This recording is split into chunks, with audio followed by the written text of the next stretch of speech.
Yes, Kenya. Tamu sana, yes. A few days ago, during the deputy presidential debate, Rigathi Gachagua was captured live on camera insinuating that the government was witch hunting on leaders opposed to it. And Rigathi Gachagua was just alluding that there is what we call state capture, where government punishes those people who are against it.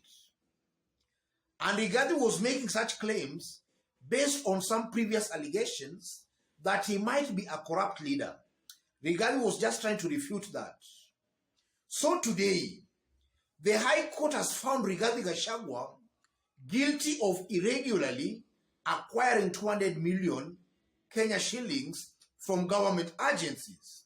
Rigathi Gachagua has also been ordered to forfeit the said amount to the state. And that's a story that has also been captured by various media stations in Kenya. So in this video, I want us to have a look at the story as captured by the nation, after which, as usual here, we are just going to dissect it to see what it means politically. Before we do that, in case you are watching us for the very first time, subscribe, give this video a like. Yes.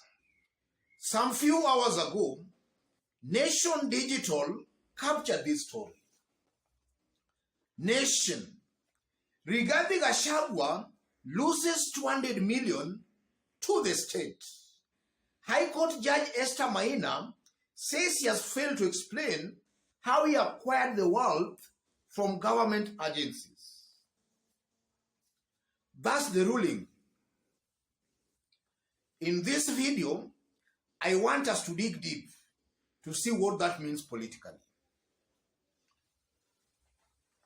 Anytime any leader supporting William Ruto is accused or mentioned on any corrupt deal or on any corruption, they always say they are being targeted for supporting William Ruto.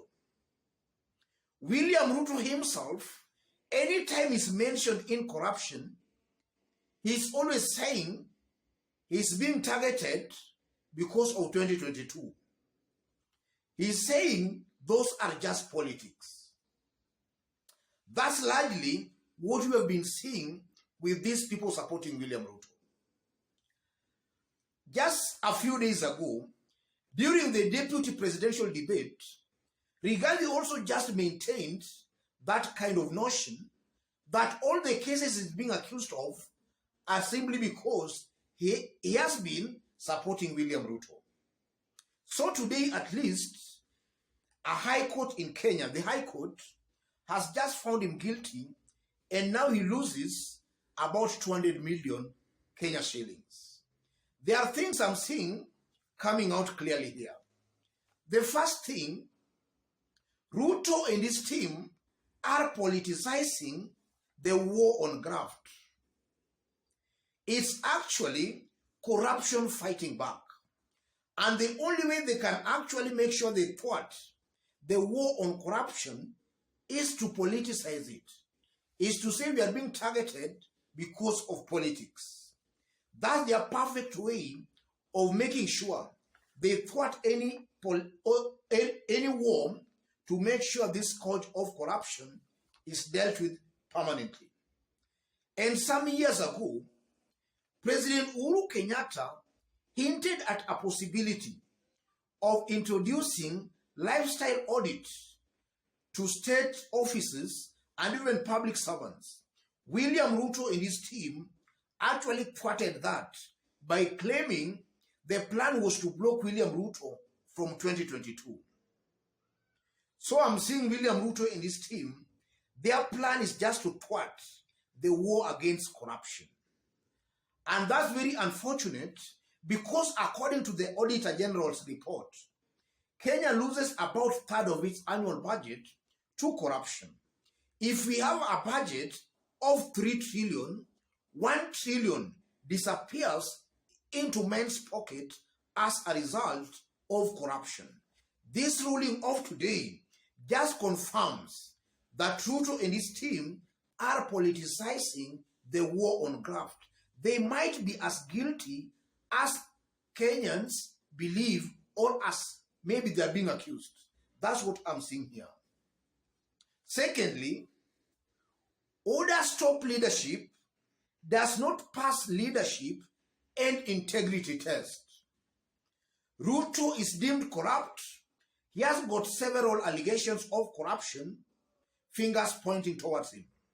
Same to Rigathi Gachagua. So you can see that the top hierarchy of Oda as a party is of people with questionable characters, corrupt individuals, corrupt politicians.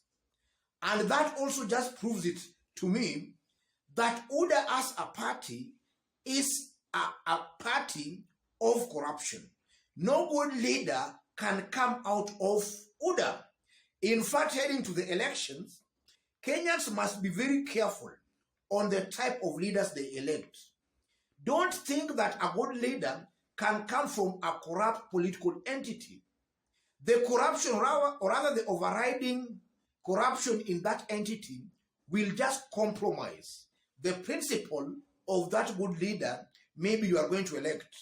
So Kenyans must be very careful to look at the type of leaders they are electing and in which political affiliation those leaders are. If a good leader is in a corrupt political affiliation, it's almost very clear and certain that the corrupt overriding principle in that political affiliation will just override this good leader. This good leader will most likely be compromised, and he might just start being corrupt.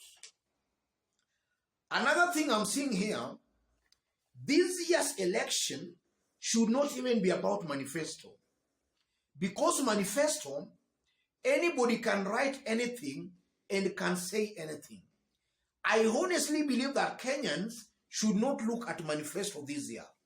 Kenyans should look at the integrity and character of these leaders offering themselves for the presidency. These are Kenyans, and we have been with them here. We have their track records. We know them. That's what Kenyans should actually interrogate. Let them put these leaders into scale. Let Kenyans weigh whether they actually pass leadership and integrity test, whether they can actually safeguard public coffers.